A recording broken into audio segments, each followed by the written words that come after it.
Hi friends, how are you doing today? Today's video is about reading and we're going to learn about one of the type that is summary completion. कई different type of questions IELTS reading में रहते हैं. If you're not familiar, let me tell you few of the question types in the IELTS reading exam, and you must need to know the right way to deal with all the different question type. For example, multiple choice questions, identifying the information, matching the headings.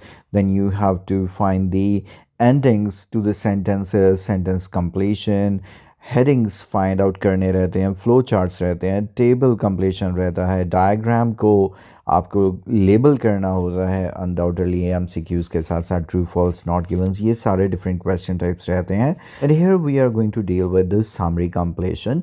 Summary completion का एक जो difficult type रहता है वो मैं आपके साथ share करने जा रहा हूँ, जिसमें वो बॉक्स में आपको कुछ वर्ड्स देंगे जो एक्चुअली आपको पैराग्राफ में नज़र नहीं आएंगे, because they would be the synonyms to the actual words. क्योंकि जिन बच्चों की ग्रामर काफ़ी स्ट्रांग है वो काफ़ी हद तक बिना ढूंढे भी जज कर लेते हैं कि करेक्ट आंसर क्या होगा, क्योंकि आंसर तो ऑलरेडी उन्होंने ढूंढ के दिए हुए हैं आपको. But it makes the life of average और below average students really difficult, because answer ढूंढ लेने के बाद भी वो जज नहीं कर पाते कि इसका एक्यूरेट सिनोनिम कौन सा है जो एग्जामिनर ने आपको दिया है, जिसे आपको सिलेक्ट करना है. Well, the information is right in front of you. 6 blanks are there that you have to fill in the summary, and A to I 9 options are there. Now you have the time on your own to do it, and then I will share the ideas, tips and tricks that you should be taking care during the explanation, that how you can achieve 100% accuracy in your IELTS reading.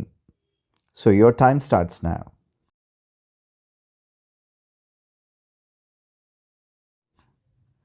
Well, your time is over. I hope you handled this exercise pretty well.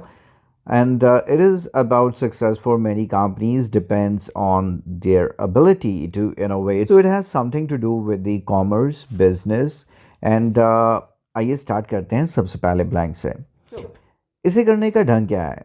इससे पहले कि हम summary को read करना start करें, सबसे पहले हम ए से लेकर आई तक जितने भी ऑप्शंस दिए गए हैं उनको अच्छे से पढ़ेंगे और समझने की कोशिश करेंगे, अगर ये वोकैबुलरी विद इन हमारी रीच है तो.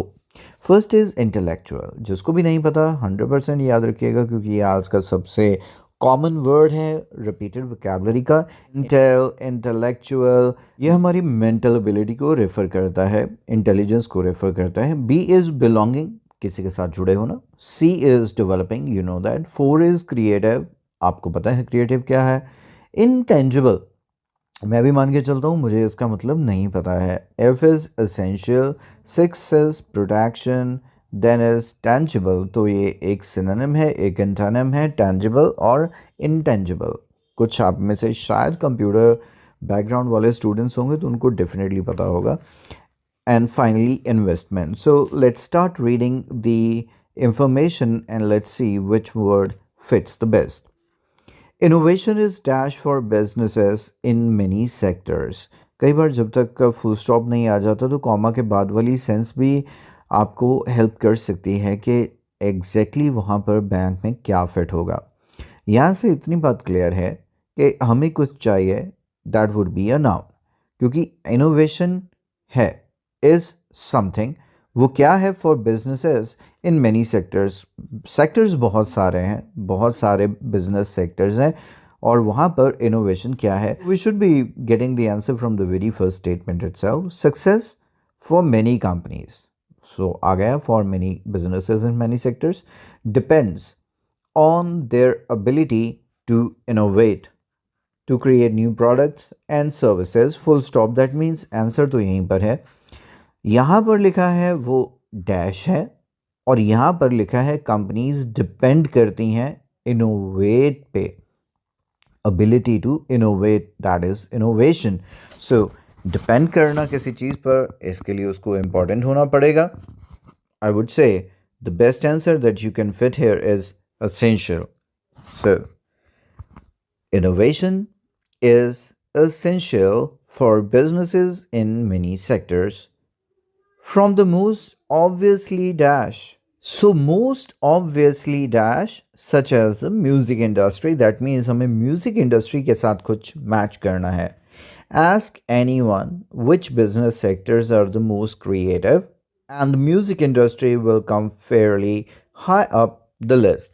That means हमारा आंसर यहीं पर है, म्यूज़िक इंडस्ट्री। अगर वो कहता है कि अगर बात करें कि सबसे ज़्यादा क्रिएटिव कौन है, तो सबसे पहले नाम किसका आएगा? म्यूज़िक इंडस्ट्री का। यहाँ पर लिखा है obviously dash, from the most obviously dash such as the music industry.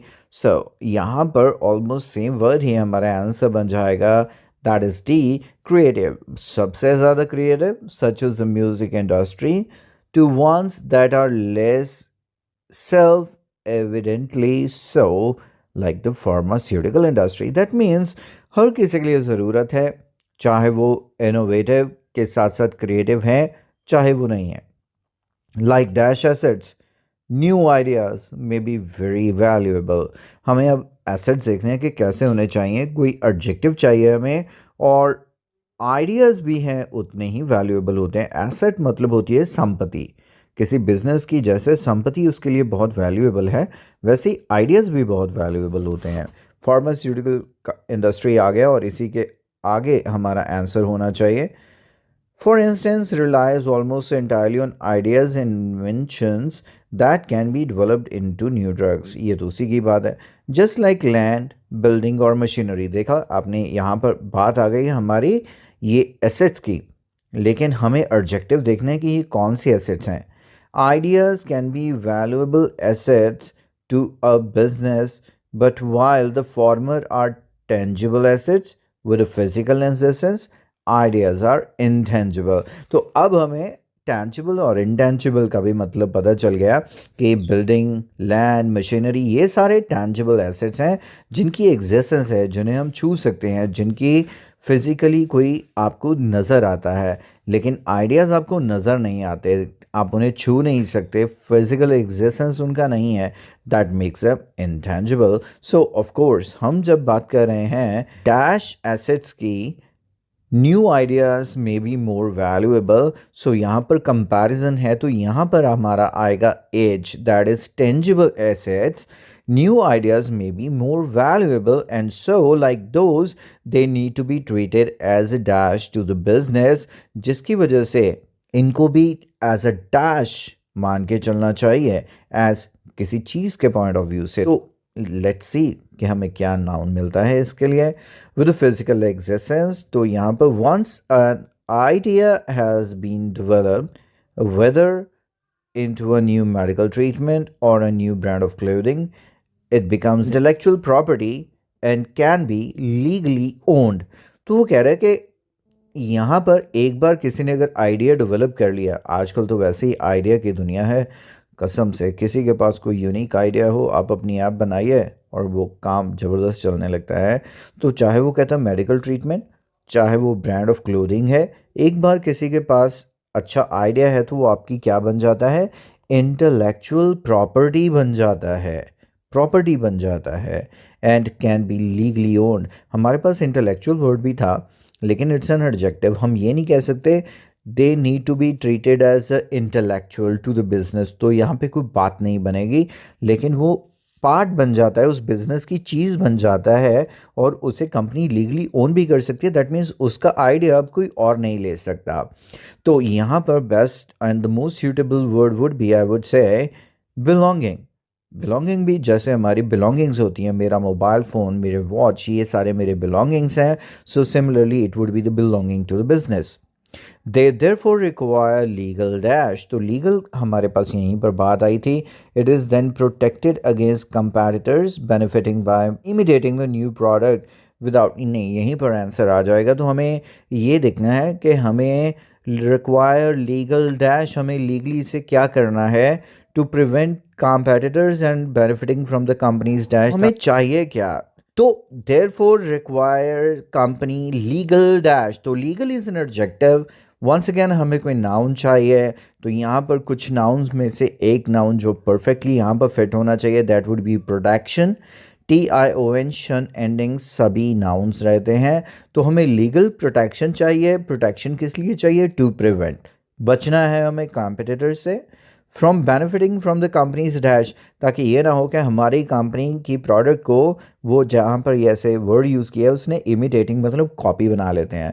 जैसे एप्पल बेचारा मेहनत करता है और चाइनीज़ फ़ोन उसकी कॉपी तैयार करके फटाफट इतना बिजनेस जनरेट कर लेते हैं। तो कंपनीज डैश कुछ कंपनी का होना चाहिए, और यहाँ पे लास्ट लाइन में आ रहा है new product without having have to fund its development, मतलब जितना पैसा उस कंपनी ने लगाया, जिसके पास आइडिया था, दूसरा बंदा बिना वो इन्वेस्टमेंट किए उतना बेनिफिट ले जाता है। तो investment would be the best word, क्योंकि यहाँ पर वंस अगेन कंपनीज कोई कंपनी की चीज़ होगी, नाउन चाहिए। यहाँ पर फंड्स की बात हुई है, पैसे की बात हो रही है, investment money point of view से हम कंसिडर करेंगे, and that would be the most suitable word for this particular blank. So I hope that you learned that how you can get accuracy in sentence completion. Always be sure about the part of speeches, and be super sure that what word would fit in the blank. उसके accordingly अगर आप ढूंढेंगे तो आपके answers के correct होने के chances बहुत ज़्यादा बढ़ जाएंगे। So watching this video and to improve your reading ability, do buy IELTS Success course. IELTS Academic as well as IELTS GD Success courses are available on my application that would surely help you achieve your dream scores. Thanks for joining. Bye bye for now.